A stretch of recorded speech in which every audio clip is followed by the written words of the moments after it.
नमस्ते बच्चों, मेरा नाम है आशुतोष दुबे और आप लोग देख रहे हैं मेरा YouTube चैनल एक्स्ट्रा पीरियड। बच्चों 5 मई में केवल 3 दिन बचे हैं। आज 1 मई हो गई है और 5 मई को आपका नीट का एग्ज़ाम है। मैं उससे पहले एक काम कर रहा हूँ। 2020, 21, 22 और 23 4 साल का पूरा ऑर्गेनिक, पूरा इनऑर्गेनिक और पूरा फिजिकल नीट में जो पेपर था वो आपको इन 5 तारीख से पहले पहले पूरा रिवाइज करवा दूंगा। तो आज हम लोग अभी जो शुरू करने जा रहे हैं ये ऑर्गेनिक केमिस्ट्री के क्वेश्चन हैं और ये 2020, 21, 22, 23 पिछले 4 साल के हैं। तो टाइम वेस्ट बिल्कुल नहीं करेंगे और हम लोग शुरू करेंगे क्वेश्चंस। ये हैं organic chemistry questions NEET 2020, 21, 22 and 23। Video छोटा रखूंगा, मैंने पहले से पूरा वर्क कर रखा है बोर्ड पे ताकि ज़्यादा टाइम वेस्ट ना हो वीडियो में। ठीक, तो बच्चों अभी शुरू करते हैं। सबसे पहले हम लोग जो शुरुआत करने जा रहे हैं वो क्वेश्चंस अभी हम लोग करेंगे नीट 2020 वाले, उसके बाद 21, 22 और 23 शुरू कर लेते हैं भाई। देखो बच्चों, ये पेपर है 2020 का, जिसमें पहला क्वेश्चन ये था, ये ऑर्गेनिक के क्वेश्चन अभी बता रहा हूं कि reaction between benzaldehyde and acetophenone in presence of dilute NaOH is known as. देखो बच्चों, आपको डाइल्यूट NaOH लिखा मिला तो यहां से आपको एक हिंट मिल गया कि डाइल्यूट NaOH का मतलब हमें हिंट मिल गया एल्डोल कंडेंसेशन का। ठीक, अब एल्डोल कंडेंसेशन तुरंत टिक मत कर देना कि एल्डोल कंडेंसेशन। इसके बाद आपको यह देखना पड़ेगा होता क्या है एल्डोल कंडेंसेशन में। कार्बोनिल कंपाउंड के 2 मॉलिक्यूल्स की रिएक्शन होती है। डाइल्यूट NaOH से हिंट मिला एल्डोल कंडेंसेशन। अब उसके बाद हमें यह देखना है कि कार्बोनिल कंपाउंड के 2 मॉलिक्यूल की रिएक्शन होती है। देखते हैं जरा कार्बोनिल कंपाउंड के 2 मॉलिक्यूल हैं कि नहीं। बेंजल्डिहाइड इसमें एल्डिहाइड ग्रुप है और एसीटोफिनोन इसमें कीटोनिक ग्रुप है। एल्डिहाइड एंड कीटोन दोनों ही कार्बोनिल कंपाउंड होते हैं। ठीक, अब आपको कंडीशन ध्यान रखनी है कि if both molecules are same, अगर दोनों मॉलिक्यूल सेम हैं तो इसको बोलना है आपको एल्डोल कंडेंसेशन। लेकिन बच्चों if both molecules are different तो आपको बोलना है क्रॉस एल्डोल कंडेंसेशन। यहां पे चेक करो, दोनों मॉलिक्यूल डिफरेंट है। कैसे डिफरेंट है? एक देखिए लिखा हुआ है बेंजल्डिहाइड, ये अलग है, और एक लिखा है एसीटोफिनोन, ये अलग है। तो डाइल्यूट NaOH से हिंट मिला है एल्डोल कंडेंसेशन। कार्बोनिल कंपाउंड हैं, दोनों डिफरेंट हैं, तो जब डिफरेंट कार्बोनिल कंपाउंड तो इसको बोलते हैं क्रॉस एल्डोल कंडेंसेशन। आंसर हो गया बच्चों इस क्वेश्चन में थर्ड वाला, जिसमें लिखा हुआ क्रॉस एल्डोल कंडेंसेशन। अब जरा यहां पे देखो रिएक्शन बच्चों कैसे होगी। रिएक्शन ऐसे होगी, बेंजल्डिहाइड एंड एसीटोफिनोन की रिएक्शन हो रही थी तो मैंने बेंजल्डिहाइड लिख दिया, एसीटोफिनोन लिख दिया। देखो इसका आसान सा तरीका है ध्यान रखने का। अब इतना टाइम नहीं बचा कि 3 दिन में आप पूरी मैकेनिज्म पढ़ो और डिटेल में जाओ। जो पढ़ा है उसी को समराइज करके शॉर्ट में ट्रिकी वे में ध्यान रखो, क्योंकि लास्ट टाइम है।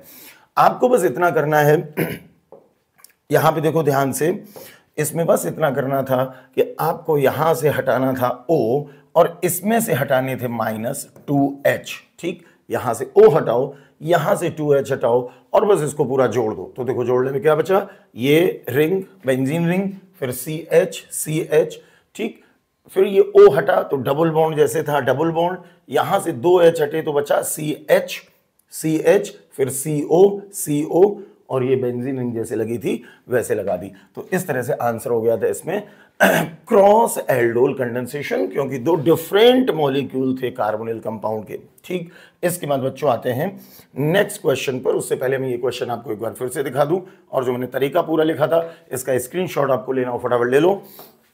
क्वेश्चन ये था कि बेंजल्डिहाइड एसीटोफिनोन थे इन प्रेजेंस ऑफ डाइल्यूट NaOH, तो इसको हम बोलेंगे क्रॉस एल्डोल कंडेंसेशन। इसके बाद आते हैं अगले क्वेश्चन पर। अगला क्वेश्चन है बच्चों, which of the following alkane can not be made in good yield by Wurtz reaction. इसमें लिखा है कैन नॉट बी मेड, ध्यान देना, can not be made in good yield by, और कौन सी रिएक्शन बोली गई है, वुड्स रिएक्शन। आप एक बात ध्यान रखना, वुड्स रिएक्शन में जो गुड यील्ड होती है, या हम बोल सकते हैं वुड्स रिएक्शन में जो सबसे अच्छे प्रोडक्ट बनते हैं वो एल्केन बनते हैं जो सिमेट्रिकल होते हैं। ठीक, अब सिमेट्रिकल क्या होते हैं अभी आपको बात समझ में आ जाएगी। देखो बच्चों, पहले ऑप्शन में दिया हुआ था, पहले ऑप्शन में आपको दिया हुआ था 2,3 डाइमिथाइल ब्यूटेन, तो पहले ऑप्शन का मैंने 2,3 डाइमिथाइल ब्यूटेन लिख दिया। अगर हम इसको तोड़ के देखें तो यहां से देखो 2 इक्वल पार्ट में टूट रहा है। अगर इक्वल पार्ट में टूट रहा है, देखो इधर भी CH3 CH3, इधर भी CH3 CH3, इसका मतलब ये है बच्चों सिमेट्रिकल। और जो सिमेट्रिकल हैं ये अच्छे अमाउंट में बनते हैं, लेकिन इसमें पूछा कौन अच्छे अमाउंट में नहीं बनेगा। जरा इस पे देखो, इसको भी अगर हम यहां से तोड़ें तो CH2 CH3 CH2 CH3 बिल्कुल इक्वल डिवाइड हो रहा है, और इक्वल डिवाइड हो रहा है, इसका मतलब ये भी हो गया बच्चों सिमेट्रिकल। इसके बाद जरा इसको देखो, इसको अगर हम यहां से तोड़ दें तो देखो CH2 CH2 CH3 CH2 CH2 CH3 दो इक्वल पार्ट में टूट रहा है, तो ये भी हो गया सिमेट्रिकल। और जितने भी सिमेट्रिकल होते हैं वो गुड यील्ड उनकी होती है, अच्छे अमाउंट में बनते हैं। जरा इसको चेक करो, आप इसको दो इक्वल पार्ट में डिवाइड नहीं कर पाओगे। जैसे मान लो अगर यहां से किया तो इधर एक तरफ हो गए 3, एक तरफ हो गए 4, क्योंकि इसमें कार्बन का नंबर है 1 2 3 4 5 6 7, 7 को इक्वल आप डिवाइड कर ही नहीं सकते। तो ये कैसा है, अनसिमेट्रिकल है, और जो अनसिमेट्रिकल होते हैं वो वुड्स रिएक्शन में गुड यील्ड नहीं देते हैं। आंसर हो जाएगा सेकंड ऑप्शन। क्वेश्चन आपको समझ में आ गया होगा। यह इसको आप ऐसे समझ सकते हो, जिनमें इवन नंबर होता है कार्बन का, इवन नंबर का मतलब सम संख्या, इवन नंबर वाले गुड यील्ड में बनते हैं। देखो 1 2 3 4 5 6 इवन नंबर है, 1 2 3 4 इवन नंबर है, सम संख्या है, 1 2 3 4 5 6 इवन नंबर है, सम संख्या है, तो ये सिमेट्रिकल हैं, अच्छे अमाउंट में बनेंगे। यहां देखो 1 2 3 4 5 6 7 7 कार्बन है, यानी कि ऑड नंबर है, ऑड नंबर वाले हो गए अनसिमेट्रिकल, ये गुड यील्ड नहीं देंगे। अगले क्वेश्चन पे जल्दी से आते हैं। विच of the following is a natural polymer. तो बच्चों अब पॉलीमर आपके सिलेबस से बाहर हो चुका है, लेकिन चूंकि 2020 का क्वेश्चन है तो थोड़ा बता दे रहा हूं। जो नेचुरल पॉलीमर का इसमें एग्जांपल है वो 4th ऑप्शन है। तो अब आपके सिलेबस में ये पॉलीमर नहीं है, लेकिन चूंकि 20 में आया था, थोड़ा सा इतना आप याद रखना कि नेचुरल पॉलीमर का एग्जांपल है। इसके बाद आते हैं अगले क्वेश्चन पर। देखते हैं अगला क्वेश्चन क्या है। Reaction between acetone and methyl magnesium chloride followed by hydrolysis will give. तो बच्चों इसका आंसर होगा टर्शियरी ब्यूटाइल अल्कोहल। देखो कैसे टर्शियरी ब्यूटाइल अल्कोहल, ये मैंने लिखा एसीटोन, किसके किसके बीच में रिएक्शन हुई थी, acetone and methyl magnesium chloride. Methyl magnesium chloride का मतलब ये है ग्रिग्नॉर्ड रिएजेंट।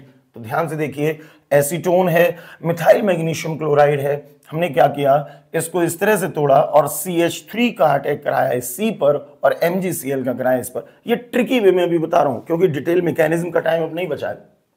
ठीक, तो देखो बच्चों इस कार्बन पे आया CH3, तो इस कार्बन पे 1 2 CH3 पहले से थे, एक और आ गया, इस कार्बन के साथ लग गए 3 CH3।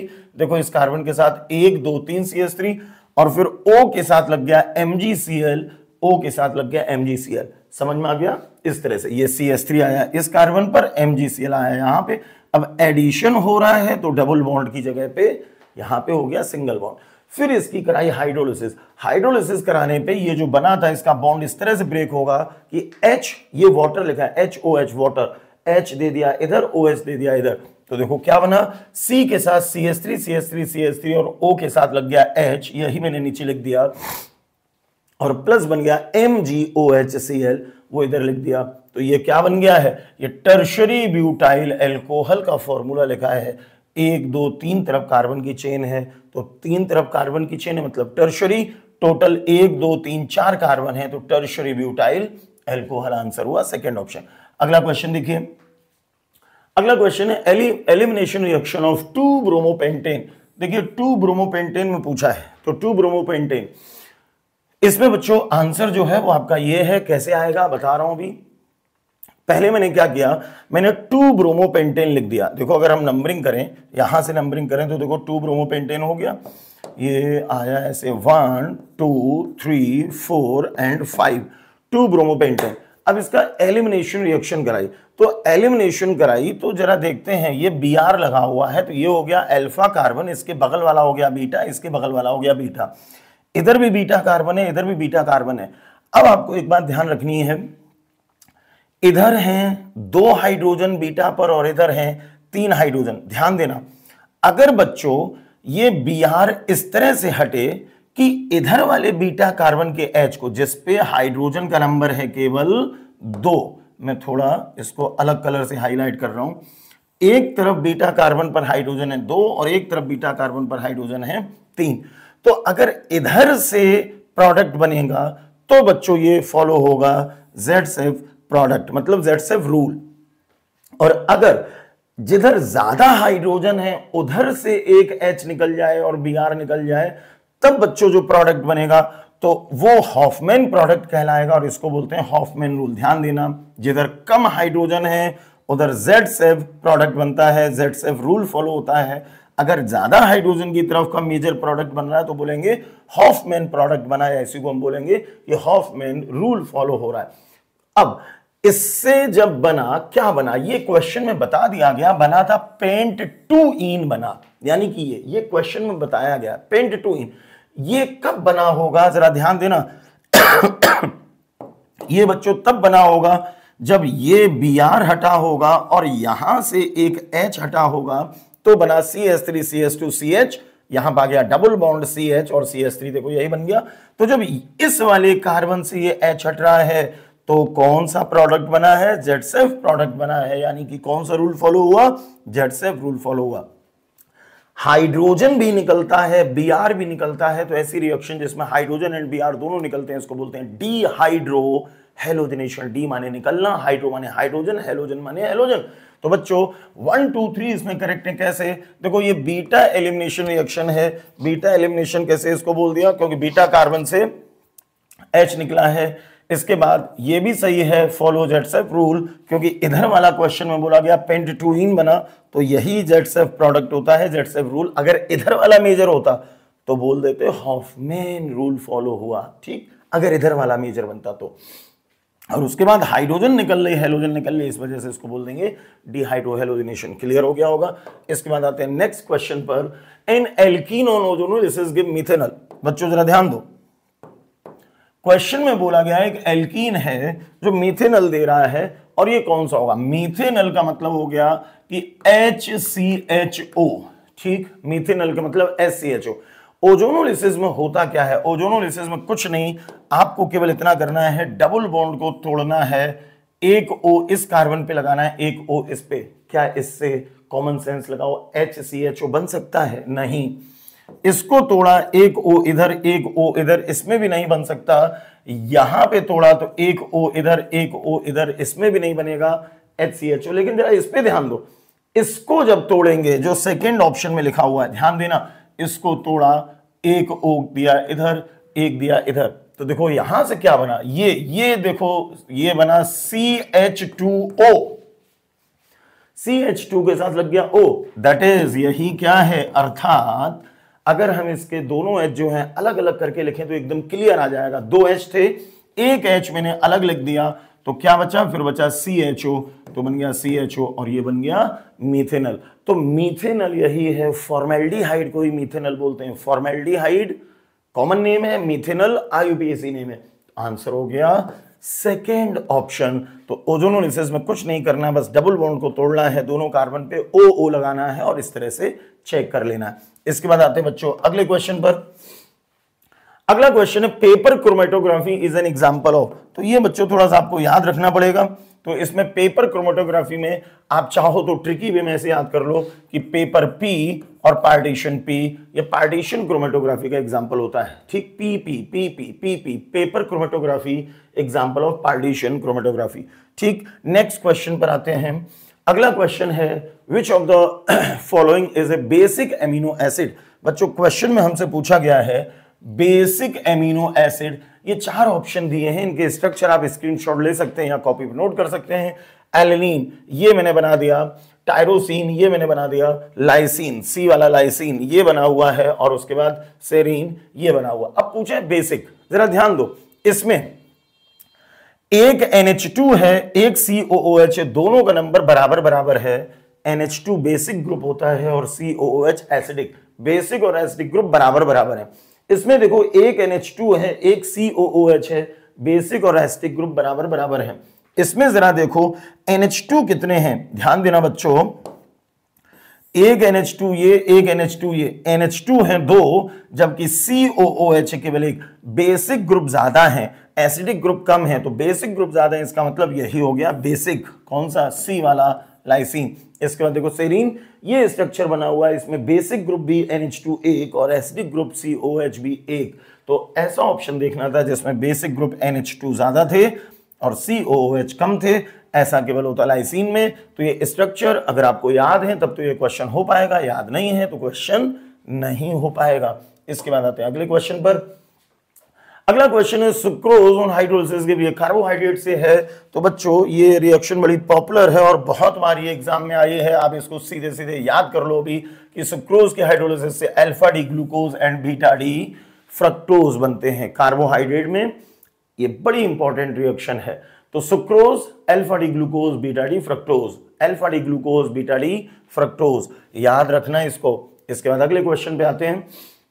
अगला क्वेश्चन है टर्शरी ब्यूटाइल कार्बोकैटाइन, ये मैंने बना दिया, is more stable then a secondary butyl carbocation. ये मैंने सेकेंडरी ब्यूटाइल कार्बोकैटाइन बना दिया। इसकी वजह क्या है? तो बच्चों इसकी जो वजह होती है वो हाइपर कंजुगेशन होती है। देखो टर्शरी ब्यूटाइल में अगर हम देखें तो ये tertiary butyl carbocation alpha alpha alpha, इसमें देखो अल्फा हाइड्रोजन कितने आ रहे हैं, 3 3 6 3 9 अल्फा हाइड्रोजन आए। और इसमें देखो ये अल्फा कार्बन, ये अल्फा कार्बन, कितने अल्फा हाइड्रोजन आए, 2 अल्फा हाइड्रोजन, यहां पर 3, यहां पर 2 और 3 5।